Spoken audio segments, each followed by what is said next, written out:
in which the listener is invited to despair at the Labour Party's acquiescence to the welfare bill, in which the author, in the process of throwing a crisp salute to Mary Black, gets to mention Paisley, where he was born, and, if he ever returns, will almost certainly die. July 2015. So Labour passed the welfare bill with the passive silence of a married orgasm. They've lost touch so badly that they're now getting lectures on empathy from someone from Paisley. Harriet Harman might as well stand down and leave the party to be managed by an out-of-office email. It's as if their MPs know they lost the election but don't realise they actually still have jobs in Parliament. Like when a nursery kid finishes their one line in the nativity play, then carries on picking their nose in front of the school. Labour, we can still see you. Some explanation for the abstention is vote pairing, which means if a Tory MP isn't there to vote yes, because they're busy abroad or at a function, or laying eggs into the mouth of Prince Philip, a Labour MP will abstain in return to make the decision about whether people who didn't go to uni are allowed more than 2 children by 2 parties run by people with 3 children fairer. How to explain vote pairing?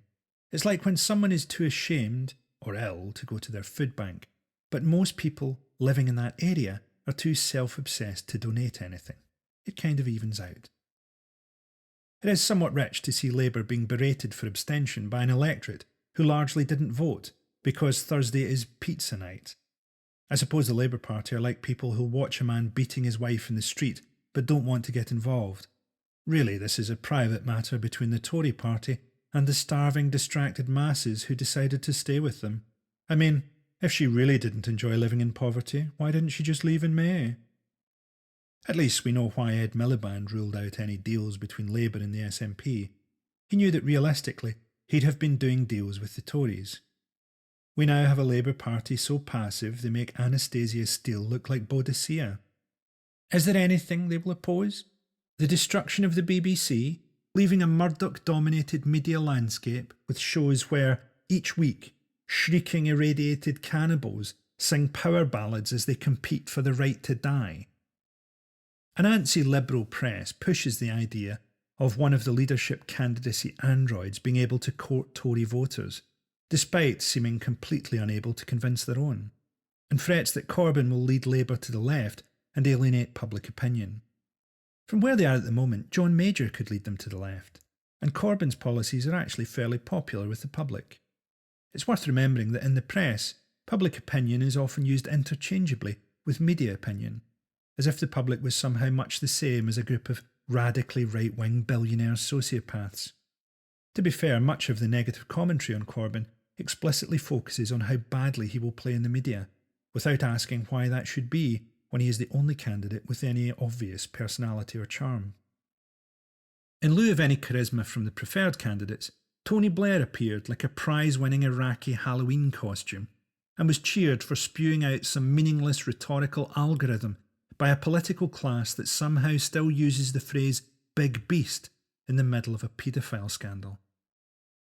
I suspect that what all the Corbyn bashing really means is that our media thinks the only people who are fit for anything in this society are those who have internalised the assumptions of its propaganda. That banks are too big to fail, countries aren't.